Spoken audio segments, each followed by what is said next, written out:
جهل زوی لکه څرنګې پلار یې په کفر کې سخت و همدغه شان زوی هم په کفر کې سخت و او د حضور پاک صلی الله علیه وسلم سخته دشمني به کوله لیکن هغې دپاره د ایمان ته د راوستنو ذریعه هم خپله بیبي ام حکیم رضی الله تعالی عنها هغه ورته جوړه شوله الله پاک د هغې په ذریعه باندې حضور پاک صلی الله علیه وسلم مجلس ته راغللو هغې ته الله پاک ایمان نصیب کړلو اکرمه ابن ابو جهل ته چې هغه رضی الله تعالی عنه جوړ شولو نو ما عرض دا کولو چې زنانه هم دایانې وي او همدارنګې د دین پیلو کېدونکې وي لکه څرنګې حضرت شیخ صاحب د بخاري شریف ختم کړله او د امام بخاري رحمت الله علیه ټول بیان یې تاسو ته وکړلو ګورې که چیرې مونږ تاسو د دې تاریخ وګورو که نه د امام بخاري رحمت الله علیه دې سره مین کردار دا د ده د مور و ځکه ما یو کتاب کې لیدلو د ده په تاریخ کې لیکلي دي چې کله دا یتیم پاتې شو لکه څرنګې حضرت شیخ صاحب وفرمیلو چې دا ماشوم پاتې شو و خپلې مور نه نو وایي چې مور به بیا بچی ته ویلو چې بچیه کوم ځای کې د ستا علم او سبق حاصلېږي کوم ځای کې د ستا حدیثو زده کول وي ما ته وایه نو کتاب لیکلی دي چې اوښ باندې به یې خیمه واچوله او توشه به یې راواخیستله پیسې به یې راواغستې زوی به یې ځان نه مخکې سپور کړلو دا به ورسره وروستو کېناستله کوم ځای کې به چې د ده د حدیثو استاذ و هلته به یې حدیث زده کولو هلته به لاړو هغې به خیمه ولګوله دا به په خیمې کې و په خیمې کې به وه او امام بخاري رحمت الله علیه به حدیث زده کولو دیوسا نو دی کچیرې مونږه تاریخ وګورو د امام بخاري رحمت الله علیه په علم کې او د حدیثو په حفظ کې بنیادي کردار هم دا د مور دی نو ما عرض دا کولو چې ای زنانو الله پاک تاسو ته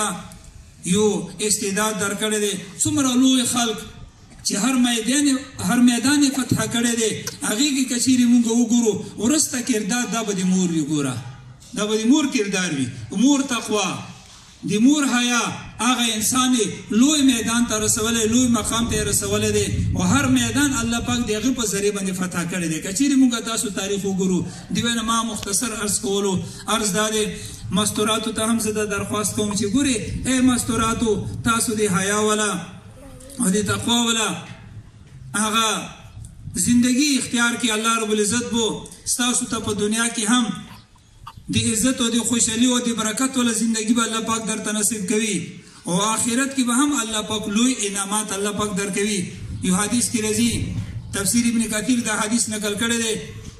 حضرت ام سلمہ رضی الله تعالی عنها چې د حضور پاک صلی الله علیه وسلم بیبي دی هغې حضور صلی الله علیه وسلم نه تپوس کوي چې یا رسول الله د دنیا د ایمان والا زنانه زیاتې دي او که د جنت حورې زیاتې دي نو حضور پاک صلی الله علیه وسلم ورته وفرمیلو ای ام سلمہ د ایمان والا مسلمان زنانه د دنیا والا دا د جنت حورونه اویا ګناه زیاتې دي 70 ګناه زیاتې دي 70 ګناه زیاتې حسن کې هر شي کې دا به د حورونه زیاتې وي او الله تعالی به اعزاز ورکړي حضور پاک صلی الله علیه وسلم ورته وفرمیلو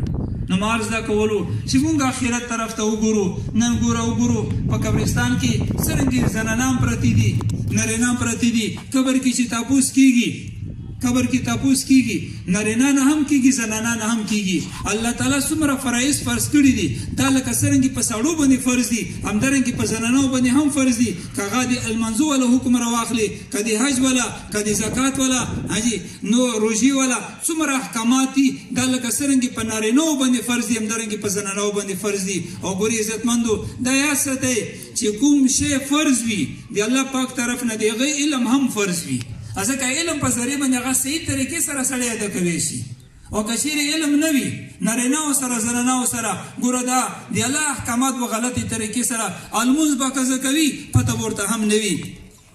یو کتاب کې لیکلي به زه خبره ختم کوم یو کتاب کې لیکلي دي چې حضرت موسی علیه السلام ته یوه زنانه راغلله ورته یې چې یا رسول ای موسی علیه السلام ما نه داسې یوه غلطي وشوله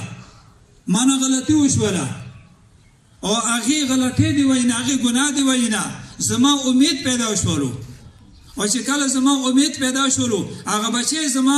کله پیدا شولو نو د خلکو د کلي د علاقې د شرم د وجې نه هغه بچی بیا ما مړ کړلو او هغه مې د سرکې هغه ډرم ته واچولو ای موسی علیه السلام دا ګناه به الله پاک زما معاف کړي نو کتاب لیکلی دی چې موسی علیه السلام یو جلالی پیغمبر و هغه ورته چې زر دې ځای نه وځه لاړه شه داسې نه وي چې ستا دې وایي نه زه د الله عذاب په ما باندې رانه شي نو کتاب لیکلی دی چې الله رب العزت حضرت موسی علیه السلام ته وحی وکړله چې موسی علیه السلام زه تا ته د دې زنانه نه هم یو ناکاره انسان درته وښیم نارینه او زنانهو کې هغه دی چې د الله پاک کوم حکم دی چې د المنځه والا حکم دی هغه په دې باندې فرض وي او جان بوجھ کر هغه لمونځ پرېږدوي دغه انسان د دې زنانه نه هم زما په نیز باندې لوی مجرم دی نو ما عرض دا کولو چې نن ګورې زنانه په وړو وړو خبرو باندې څومره المنځونه قضا کوي المنځه فرضیت دا ټولو نه اهم دی حضور پاک صلی الله علیه وسلم د طائف په میدان کې څومره لوی تکلیف ورته ورسېدلو خو هغه په دعا نه دی کړي لیکن د جنگ احزاب په موقع باندې حضور صلی الله علیه وسلم نه څو المنځونه قضا شولو نو حضور پاک صلی الله علیه وسلم فرمیلو ملأ الله قبورهم وبیوتهم نارا شغلونا عن صلاة الوسطى الله پاک د دې کافرو کورونه او قبرونه اور نه ډکي چې ما نه مازدیګر الموس قضا کړلو نو حضور پاک صلی الله علیه وسلم د المنځه په قضا کېدنې باندې ګوره به دعا وکړله نو تاسو خپل اندازه ولګئ چې د المنځه قضا کېدن څومره لوی جرم دی نو ما عرض دا کولو چې موږ تاسو مدرسو کې قرآن پاک دین زده کړو د الله څومره احکامات یې الله پاک موږ باندې فرض کړي دي د هغه علم هم په موږ باندې فرض دی همدارنګې کور ماحول جوړ کړو بچی تربیت د موږ اسلامي تربیت وکړو لکه څرنګه ګوره هسې یو مثال په یوونې دپاره در کوم تنویر رحمت الله علیه دا لیکلي دي لکه یو ماشوم کله چې بیمار شي که نه د پی والا ماشوم وي نو هغه چې کله بیمار شي ډاکټر ته کله یوسي نو ډاکټر چې علاج ښیي تاسو نه تپوس کوم چې بیا پاریس چا ته ښیي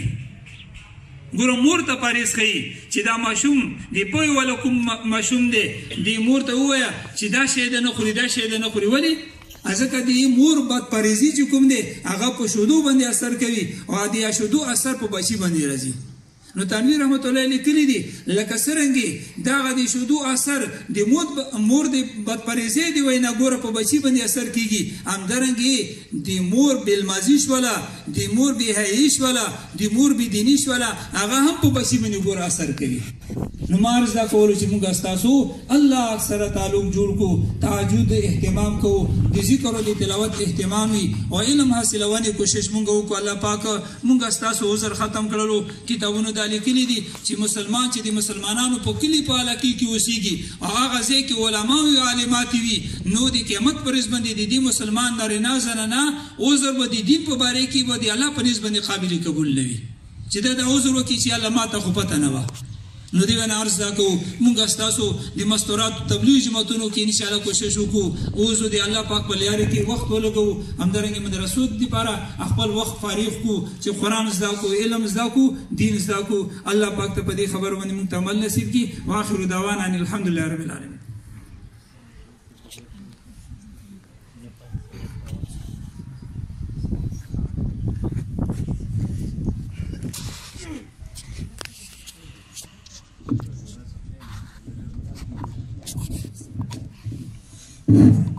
ماشاءالله تور شپو ته حقیقت علم رڼا ده تور شپو ته حقیقت علم رڼا ده رسیدو ته د جنت علم رڼا ده یو د ړوند بل د بیناو په مثال دی یو د ړوند بل د بیناو په مثال دی لري علم د صفت علم رڼا ده ماشاءالله دا زمونږ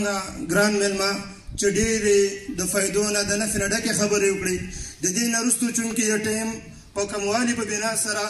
زه خپل یو بل قدردان میلمه ته چې دلته کې تشریف فرما دی تشریف راوړی دی او دا هغه حضرت دی چې زموږ دلته کې کوم د فارغاتي بنات دي هغوی خو ډېر ښه پېژني د هغوی استاذ و په دې کال کې هغوی ته کتاب هم ووایي او زموږ چې کوم نور حاضرین دي هغو ته هم خیر دی دوی ته د تعارف محتاج خو نه دی خو چې کومو کسانو نه لیدلی نو هغو ته دا چې زموږ د دې ملک یو عظیم درسګاه